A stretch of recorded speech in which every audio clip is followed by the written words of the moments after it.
Hello guys and welcome to Super Heroes Platform.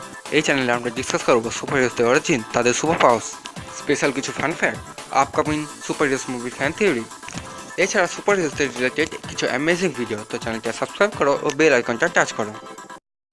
আর আজকের ভিডিওর topic হলো থ্যানোসের কমিক্স অরিজিন। থ্যানোসকে আমরা ফার্স্ট দেখি 1973 দ্য ইনভিজিবল আয়রন ম্যানের ইস্যু নাম্বার 55-এ এবং তাকে কন্টিনিউ করা হয় 1973 এর ক্যাপ্টেন মার্ভেল কমিক্সের ইস্যু নাম্বার 28-এ। থ্যানোস টাইটানের বাসিন্দা ছিল, আর টাইটানের বাসিন্দাদের এটারনালস বলা হতো। কিন্তু থ্যানোস ডিভিয়েন্ট প্রজাতির ছিল, যেমন আর্থে মিউটেশনের ফলে সেই হিউম্যানদের মিউট্যান্ট বলা হয়, সেই রকম টাইটানের মিউটেশনের ফলে সেই এটারনালসদের ডিভিয়েন্ট বলা হয়। থ্যানোসের বাবার নাম ছিল এলারেস, তার মায়ের নাম ছিল সুজান এবং তার একটা ভাইও ছিল যার নাম এরিস।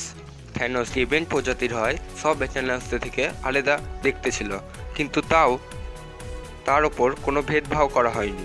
থ্যানোস ছোটোবেলা থেকেই এত ক্রুয়াল ছিল না, সে তো ছোটোবেলায় খুবই শান্ত স্বভাবের ছিল, এমনকি সে ল্যাবে প্রাণীদের ডিসেকশনও করতে পারতো না।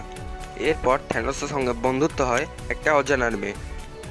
সে থ্যানোসের ভয়কে ধীরে ধীরে শেষ করতে থাকে এবং তাকে সেই মিউটেশনের কারণ খুঁজতে বলে। এরপর থ্যানোস ধীরে ধীরে টাইটানে কিছু প্রাণীদের মেরে তাদের শরীরে চিরফাড় করতে থাকে, যাতে সে তার মিউটেশনের কারণ জানতে পারে। কিন্তু যখন সে তার উত্তর পায় না, তখন তারপর সে সেই প্ল্যানেটের একটা কাপেলকে ধরে আনে এবং তাদেরকে মেরেও তাদের শরীরে চিরফাড় করে। যে প্ল্যানেটের লোকরা মার্ডার কি সেটাই জানতো না, সেই প্ল্যানেটে থ্যানোস প্রথম মার্ডার করে। এরপর থ্যানোস সেই মেয়েটাকে সে প্রপোজ করে, কিন্তু সেই মেয়েটা ভালোবাসা বাচ্চাদের খেলা বলে একটা চড় মেরে দেয়। এরপর থ্যানোস প্রায় 17 জনকে মারার পর তার মাকে ধরে আনে এবং তার মায়ের শরীরেও চিরফাড় করতে থাকে।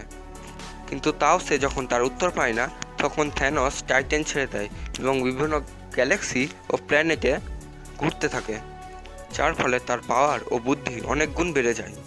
কিন্তু তাও সে তার উত্তর খুঁজে পায়নি, এই জন্য সে দুঃখিত হয়ে আবার টাইটানে ফিরে আসে এবং দেখা পায় সেই মেয়েটা তখন থ্যানোসের কানের কাছে এসে বলে সে থ্যানোসকে তখনই অ্যাকসেপ্ট করবে যখন থ্যানোস তার সব কথা শুনবে। এরপর তারা দুজনাই একটা নতুন জার্নিতে বেরিয়ে পড়ে, যেখানে থ্যানোস অনেক প্ল্যানেট ও অসংখ্য লোকদের মেরে দেয়।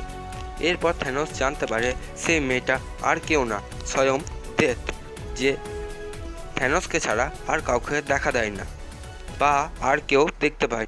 এরপর থ্যানোস পাগল হয়ে যায় এবং টাইটানের ওপরেই অ্যাটাক করে দেয়, তার ফলে টাইটান ডিস্ট্রয় হয়ে যায়। এই ঘটনার পর থেকেই থ্যানোসকে ম্যাড টাইটান থ্যানোস বলে ডাকা হয়। থ্যানোসের সুপার পাওয়ার্স হলো super human strength, super human speed, high stamina, energy projection.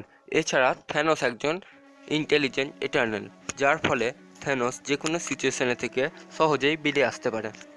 থ্যানোসের একটা অ্যামেজিং ফান ফ্যাক্ট হলো, থ্যানোস যখন জন্মগ্রহণ করে তখন তার মা তার নাম রাখে ডায়ন, কিন্তু থ্যানোসের চেহারা দেখে রেগে তার নাম থ্যানোস রেখে দেয়। থ্যানোস শব্দটা নিয়ে হয়েছে গ্রিক শব্দ থ্যানোটোস থেকে, যার অর্থ হলো ডেথ ড্রাইভ, মানে যে ডেথকে নিজের সঙ্গে নিয়ে চলে। এছাড়া থ্যানোস কমিক্সের অনেক ইভেন্টেই অ্যাভেঞ্জার্সদের সঙ্গে টিম আপ করে ইউনিভার্সকে সেভও করেছে। কমিক্সে থ্যানোস এই জন্য ইনফিনিটি জেমস কালেক্ট করছিল, কারণ সে ডেথকে ইমপ্রেস করতে চেয়েছিল। কিন্তু মুভিসে থ্যানোস ইনফিনিটি স্টোন কালেক্ট করছে ইউনিভার্সকে ব্যালেন্স করার জন্য, আর কমিক্সকে ইনফিনিটি স্টোনকে ইনফিনিটি জেমস বলা হয়। তো এটাই ছিল থ্যানোসের কমিক্স অরিজিন স্টোরি। আজকের ভিডিওর টপিক এখানেই শেষ। ভিডিওটা ভালো লাগলে লাইক আর শেয়ার করতে হবে।